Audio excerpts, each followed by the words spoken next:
네, 여러분 한 주간도 평안히 잘 지내셨습니까? 오늘은 하나님 나라 복음의 시작이라는 제목으로 말씀을 함께 나눠보려고 합니다.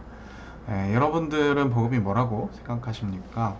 복음은 복된 소식, 좋은 소식이겠죠. 많은 사람들이 기독교가 말하는 복된 소리, 복음을 천국 가는 정보로만 생각하는 경향이 있습니다.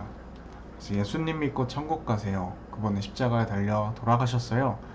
그걸 믿기만 하면 천국에 가요. 이런 식으로 전도를 하곤 합니다. 그런데 또 구체적인 질문이 있습니다. 예수님을 믿는다는 건 도대체 뭔가? 또 복음을 믿는다라는 건 도대체 무엇인가? 우리가 믿는다라는 표현을 쉽게 하지만 막상 그게 무슨 뜻이냐라고 물으면 대답을 잘 하지 못하는 경우가 많이 있죠. 그래도 이야기한다 하는 사람은 예수님이 우리 죄 때문에 십자가에서 죽으셨다. 그것을 믿어야 한다라고 말하기도 합니다. 좀 어려운 말로 이걸 대속이라고 부르죠. 예수님이 나의 죄를 대신해서 십자가에서 죽으셨다. 이 대속교리를 믿는 게 예수님을 믿는 거라고 말하는 겁니다.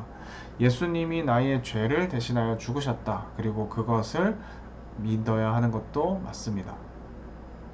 그런데 그게 복음의 전부, 예수님을 믿는 전부는 아니라는 것이죠. 여러분은 무슨 보험 가입하는 것 같지 않습니까? 이러한 어떤 질문들이요. 인터넷 쇼핑몰 회원 가입할 때 제일 먼저 여러분들이 하시는 게 뭐죠? 본인 확인이나 실명 인증을 하고 나서 무엇을 합니까? 약관에 동의라는 걸 하십니다. 그러니까 여러분이 죄인임을 인정합니까?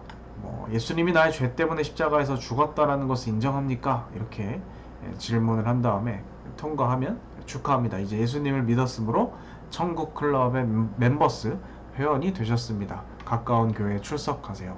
이런 느낌을 우리가 복음을 전하다 보면 그런 느낌을 좀 받는다라는 것이에요. 사실 여기서 질문이 또 생기게 되죠. 이제 내가 이 사실들을 다 인정하고 믿는다고 치고 좀 믿었는데 그러면 구원받고 천국 가는 건데 더 노골적으로 말하면 교회는 이제 왜 가야 합니까? 이제 모든 것이 다 끝나지 않았습니까? 그러니까 여러분 성경이 말하는 이 복음이라는 것이요 예수님을 믿는다는 것이 절대 그렇게 단순하지 않다라는 겁니다. 그래서 오늘 우리가 마가복음의 말씀을 통하여서 이 복음의 의미가 무엇인지를 다시 생각해 보고자 합니다. 먼저 말씀 가운데 예수님이 뭐라고 했는지부터 살펴보자고요. 성경의 복음에 대해서 또 예수님에 대해서 많은 사람들이 이야기했지만 가장 중요한 참고 자료가 있다면 바로 예수님께서 직접 하신 말씀일 겁니다. 예수님이 복음에 대해서 직접 하신 말씀이 바로 우리가 오늘 읽은 말씀이라는 것이에요. 14절 말씀을 보면 예수님께서 하나님의 복음을 전파하셨다라고 기록하고 있죠. 전파여 이르시되 하면 그 뒤에 복음의 전파의 내용이 나오지 않겠습니까? 뭐라고 되어 있습니까? 때가 찼고 하나님의 나라가 가까이 왔다. 그리고 회개하라 복음을 믿으라. 이렇게 나눠져 있습니다. 하나님 나라가 때가 되어 가까이 와 있다라는 겁니다. 자, 하나님 나라는 뭘까요? 천국 아닙니까? 예, 맞습니다. 그런데 우리가 생각하는 그런 사후세계의 의미라기보다는 하나님의 통치, 하나님의 다스림이 임할 때가 온다라고 말한 겁니다. 자, 하나님의 나라, 하나님의 왕국에서 왕은 누구겠습니까? 하나님이시겠죠. 그러니까 하나님의 나라는요, 하나님께서 다스리시는 영역을 말하는 겁니다. 그렇게 본다면 꼭 그것은 죽어야만 갈 수 있는 곳일까요? 아니죠. 원래 이 세계는 하나님이 만드셨고 법칙을 만드셔서 세계가 질서 있게 돌아가게 만드셨는데 인간은 자기 마음대로 하나님 필요 없어 내가 짱이야 하면서 그 질서들을 막 파괴하는 것이죠. 그게 죄입니다.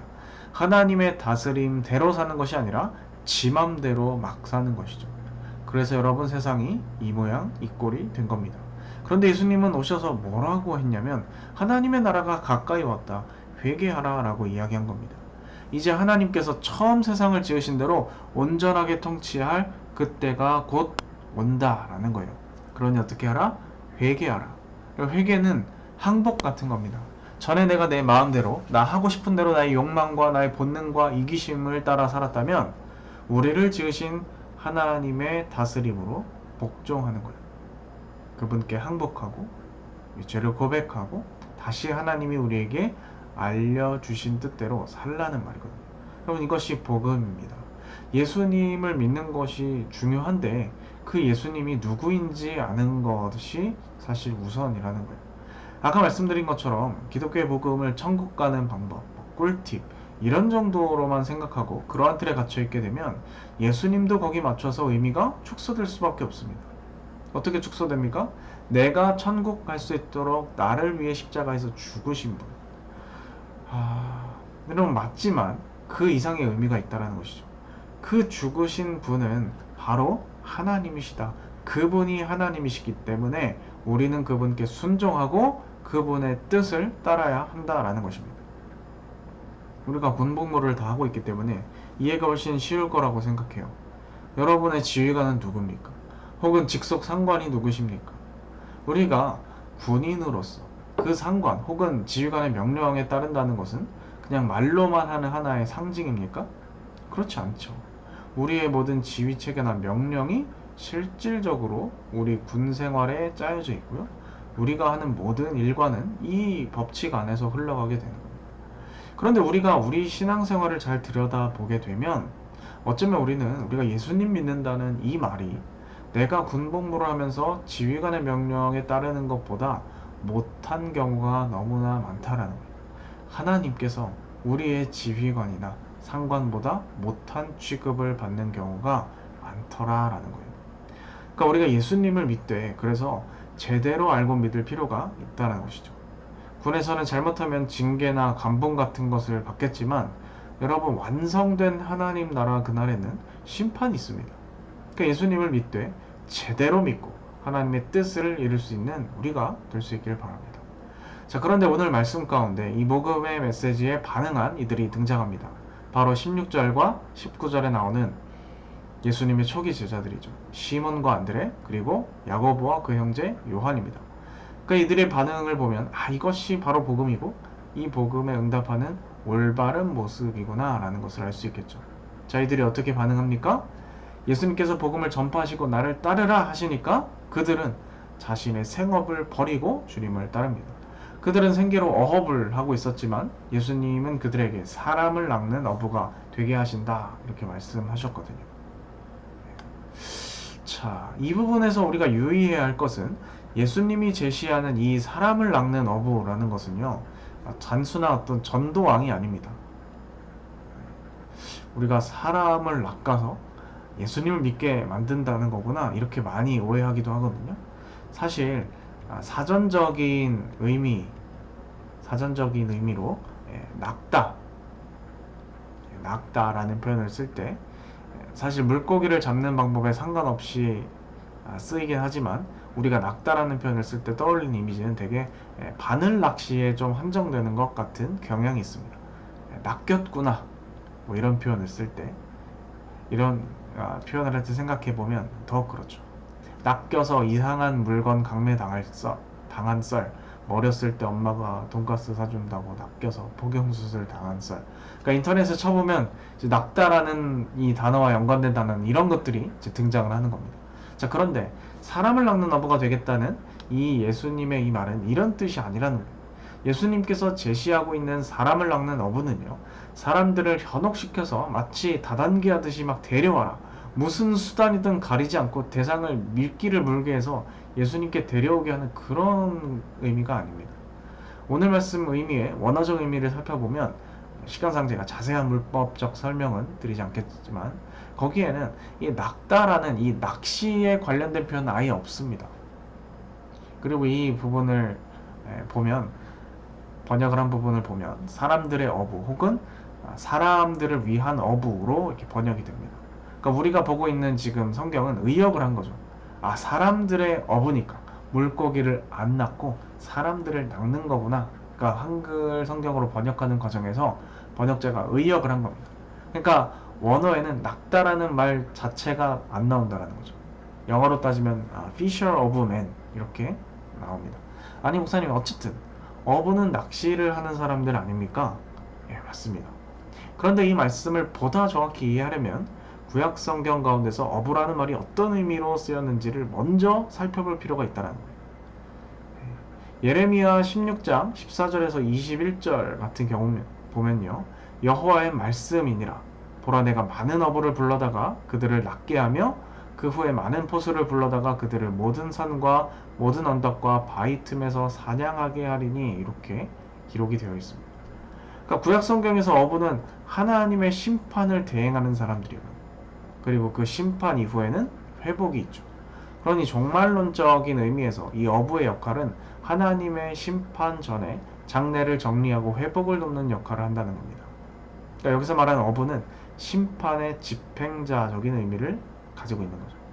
단순히 사람을 학살하고 사냥한다는 의미가 아니라 악인들을 향해서 심판을 선언하고 하나님의 회복이 속히 임하도록 돕는 존재다. 이렇게 이해를 하시면 되겠습니다. 이것이 바로 예수님께서 제자들에게 말씀하신 이 사람들의 어부, 오늘 말씀 가운데 번역으로 그대로 보면 사람들을 낚는 어부의 참된 의미인 것입니다. 그러니까 단순히 많은 사람들이 예수 믿도록 일종의 꼬시는 전도왕이 되게 하겠다 이렇게 보는 것은 너무 아쉬운 이해인 것이죠. 자, 어쨌든 예수님의 이 부르심을 받아들인 제자들이 보인 첫 번째 반응은요, 자신들의 그물을 버려버리고 즉시 주님을 따랐다라는 것이에요. 그물을 버리고 따랐다라는 것은 자신이 평생 해오던 이 일보다 더 중요한 일, 그것이 바로 예수를 따르는 것임을 알았다라는 증거일 거예요. 복음에 반응하는 것이 어떤 것인지를 우리에게 선명하게 보여주고 있는 것이죠. 야고보와 요한도 비슷하게 반응합니다. 차이점은 야고보와 요한은 배와 함께 일하던 품꾼들까지 버려두고 따랐다라는 것이죠.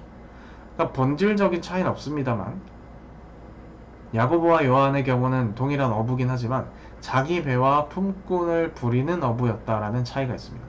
그러니까 어부들 중에서도 당시에 자기 배를 가지고 자기가 품꾼을 부린다라는 것은 농사로 표현하면 소작농보다 지주에 가깝다 이렇게 표현할 수 있겠어요. 그러니 오늘 예수님의 부르심에 응답한 제자들의 모습을 한 문장으로 요약하면 그들은 그들의 생계나 소득 수준에 상관없이 이 예수님의 부르심에 대해서 모든 것을 버리고 즉시 주님을 따라갔다라는 것이에요. 아까 계속해서 말씀드린 복음, 하나님의 다스림 앞에 자신의 것을 내어놓고 순종하는 이 모습을 잘 우리에게 보여주고 있는 것이죠. 만약에 여러분 근데 이러한 행위를 단순히 이 천국 가는 유일한 비법, 꿀팁 정도로 받아들인다라고 한다면 사실 이 행동은 도저히 이해가 가지 않는 행동이라고 할 수 있습니다. 그러한 꿀팁을 알고 있는 상태로 자기 어부의 생계를 유지하면 되잖아요. 뭐하러 그물과 배를 버리고 주님을 따릅니까? 그게 아닌 거예요. 그러나 여러분, 그렇다라고 해서 우리 직업을 다 포기하고 복음 전도자가 되거나 선교사가 되라는 그런 이야기를 하는 건 아닙니다. 성경에 수많은 예수님의 제자들이 다 생업을 포기한 그러한 사람들은 아니니까. 중요한 것은 이들이 자신의 것을 주장하는 것이 아니라 곧장 예수님의 말씀을 따라서 나서게 된 그런 사람들이었다는 것입니다. 자기의 삶과 그 가치관의 방향성을 오로지 예수님께로 향하게 만들었다는 것. 그것이 중요한 것이에요. 직업과 일터는 다를 수 있어도 변하지 않아야 할 것은 바로 우리가 하는 모든 행동이 우리의 참 주인이신 예수 그리스도, 그분을 위한 행동이어야 하고 우리의 모든 삶의 동기는 예수님께서 말하는 가치관에서 나오는 것이어야 한다는 거예요. 우리의 행동이 참 주인이신 주님을 위한 행동이고 우리 모든 삶의 동기는 예수님의 가치관에서 나오는 것이어야 한다. 그래서 복음은 곧 따름이라고 할 수 있습니다. 따라 나서는 것. 어부의 이야기가 나오니까 여러분 물고기 입장에서 생각해 보면요.